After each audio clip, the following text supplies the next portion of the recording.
Saudações, nobres ouvintes do podcast Sem Esperança.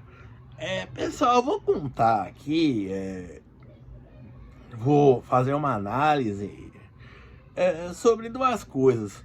Primeiro é sobre as APDs, né, que eu vou explicar mais adiante, e depois acerca do projeto anunciado pelo governador Tarcísio e pelo atual secretário de Educação, Renato Federa.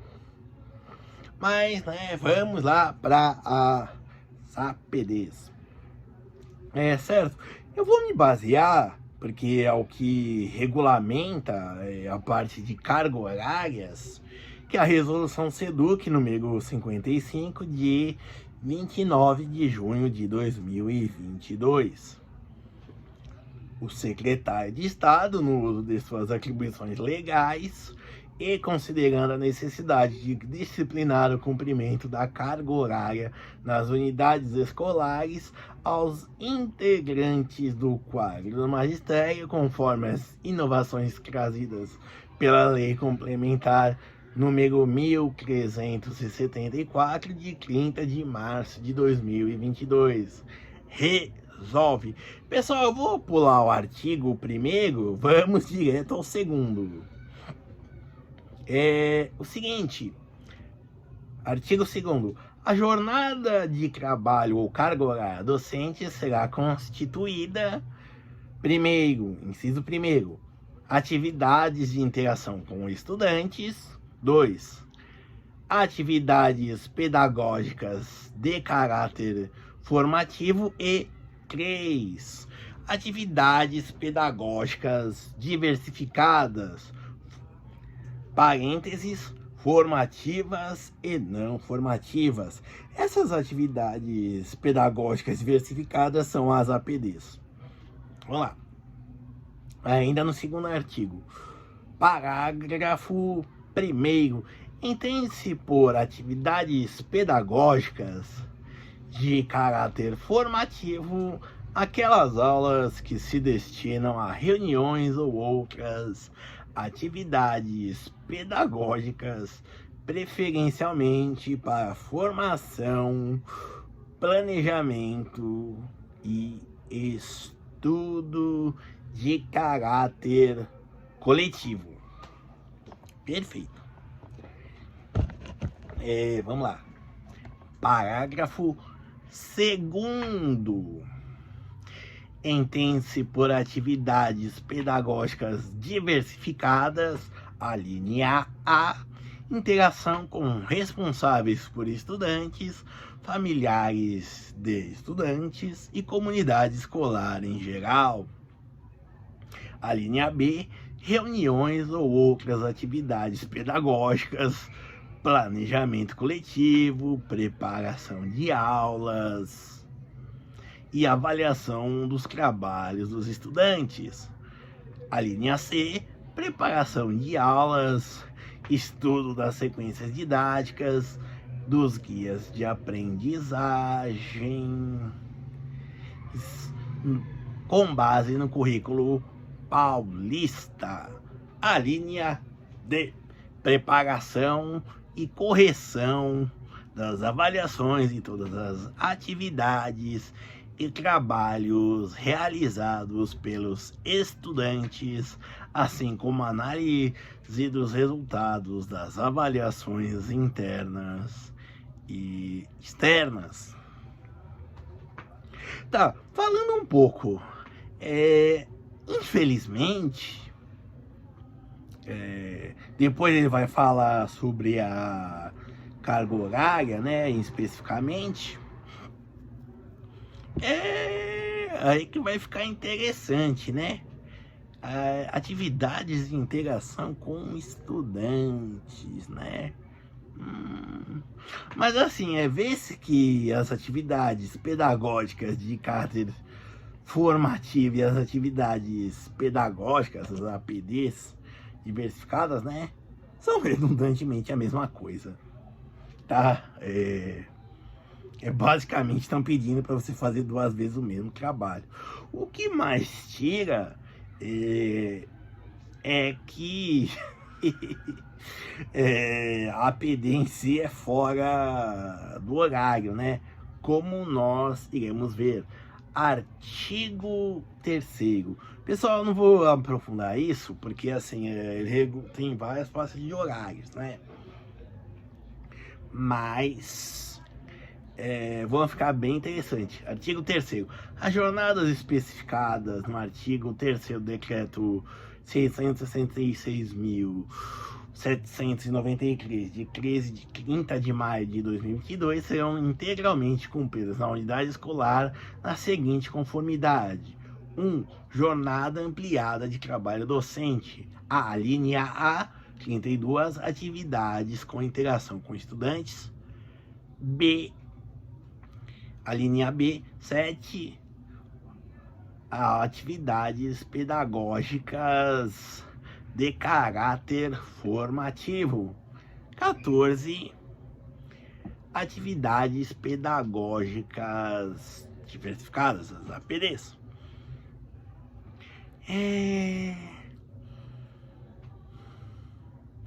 Bom, você vai ficar 32 aulas interagindo com o professor, né? Interagindo com o aluno, certo? É interação. Então, assim, basicamente, estão institucionalizando você falar da sua vida pessoal com o aluno, né? Trocar experiências, o que não... é basicamente consumir o tempo das 32 aulas. Pode ser dando aula, pode ser comentando da própria vida. Porque o que acontece, tem 32 horas, isso é carga horária semanal de interação com os alunos. O que você vai fazer com os alunos? Boa pergunta, fica em branco, né? Já que só 7 horas são atividades de caráter pedagógico formativo, ou seja, onde você educa.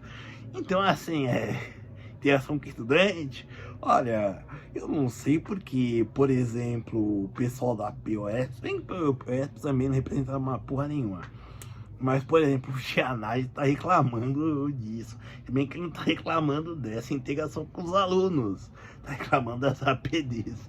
É verdade, 14 realmente.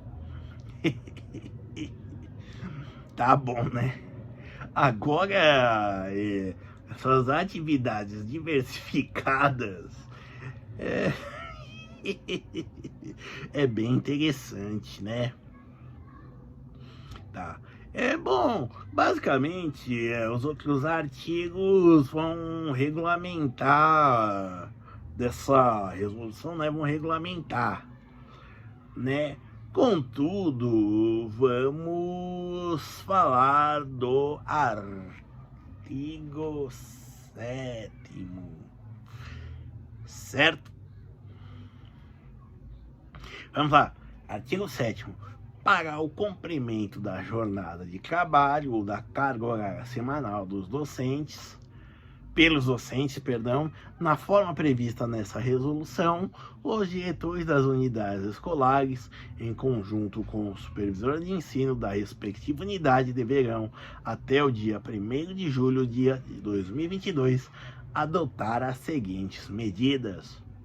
Primeiro, avaliar a infraestrutura e realizar as adaptações necessárias para a garantia do espaço físico aos docentes no cumprimento das atividades pedagógicas diversificadas, podendo ser providenciados a remanejamento do uso dos espaços físicos, b, o uso das salas de aula no intervalo entre turnos ou de outros espaços vagos disponíveis.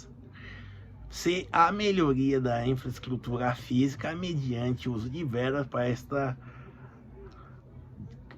esta finalidade conforme legislação pertinente sobre o assunto. 2.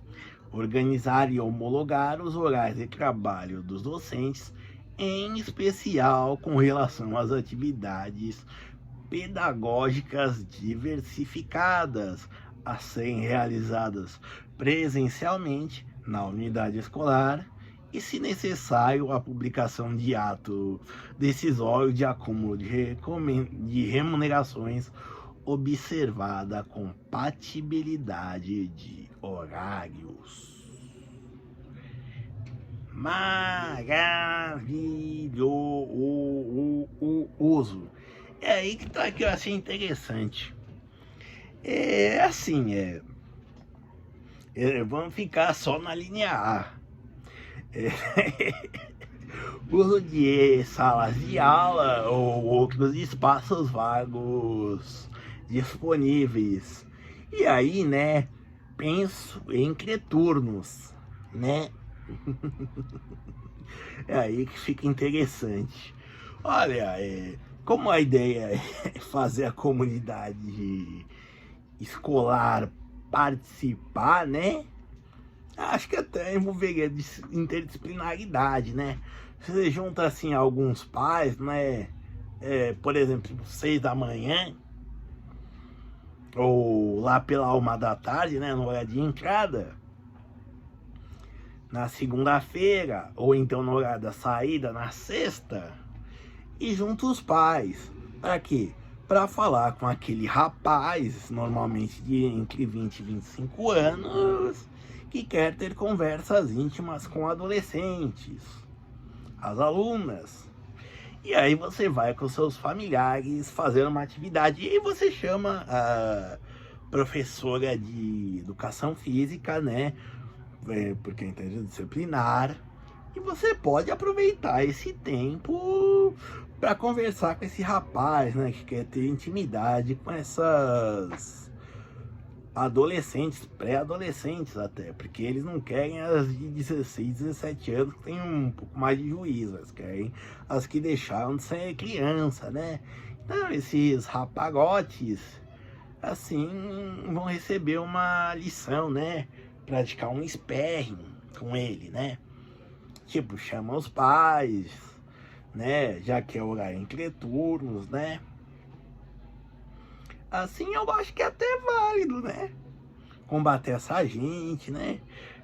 Que nem o aluno tá dando um tapa na macaca, nas redondezas.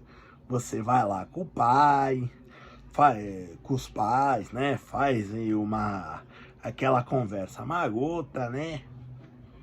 Certo? E onde ele vai aprender que drogas fazem mal, tudo bem, tem que ter consciência para usar, mas a escola é um ambiente adequado, né? Mas o foco mesmo seriam esses tagadinhos que querem torar a filha alheia, certo? Que praticamente toda escola tem. E, infelizmente, a ronda escolar, né? Os caras são tão manjados que a ronda escolar já chegava conversando com a tonfa na mão, né? Só que agora eles têm câmeras uniforme, então não dá pra fazer isso. Mas como esses caras também são tudo manjados, a gente já sabe como pegar eles, né? Certo? Então, assim, a gente faz essa atividade pedagógica, que é inclusivo, diga-se de passagem, né? Porque a luta, na minha preferência, o Muay Thai, né, que eu pratico, pode ser mulher, anão. A luta só não são mais inclusivas do que o xadrez, certo? Então assim, pode ser pai, pode ser mãe, pode ser irmão, pode ser avó, pra ter um diálogo e praticar um esporte, um sparring com esse rapaz de 20 a 25 anos que vem ter aquelas conversas íntimas e um pouco inapropriadas, né, com as alunas de 12 e 13 anos. certo? Não é? Então, assim, e agora outra coisa, o governador Tarcísio e o secretário Rogério Feder, o que acontece? Eles lançaram o programa Sala do Futuro. Assim, eu não vou mentir, eu achei interessante até, né? De fato, assim, bem inovador. Por quê? Bom, primeiro assim, ele vai usar, os alunos serão avaliados pelo Saresp. Antes era só os alunos do ensino médio e do 9º ano, agora serão todos os anos, certo? E a pontuação, vão criar uma cota, né, para os melhores alunos, para os alunos que se destacarem, para acessar as universidades estaduais, né? Mais ou menos como um programa de méritos, né? O que eu acho bem positivo, certo? Uma coisa que foi ambicionada é o seguinte, o secretário falou que temos uma média de presença de 80% de alunos. E isso é verdade, tá? Pior que eu já andei dando uma olhada no sistema, né? E realmente, assim, é 80% mesmo, assim, bem uma variações assim para baixo ou para mesmo, mas fica na casa dos 80% mesmo. Bom, assim, quanto a buscar reduzir esse número de faltas, eu acho meio difícil, né? Primeiro porque, assim, tem causas específicas. Tem dia que, por exemplo, um aluno vai acompanhar um pai numa consulta médica. Às vezes os pais conseguiram alinhar as férias no mesmo período, num período bem próximo. Aí eles vão viajar para outro estado, né? E ficam um mês fora, né? Então, assim, eu acho que é meio difícil, pelo menos, esse negócio de faltas resolver. Certo? E, bom, o fato dos alunos serem avaliados todos os anos, eu acho também bem positivo, né? Chegando para algumas pessoas que vão ter que dar umas respostas bem complicadas, bem difíceis, que vão ter que responder umas perguntas bem difíceis de responder. Certo, agora melhorar esse nível de 80% de presença, eu acho bem difícil, né?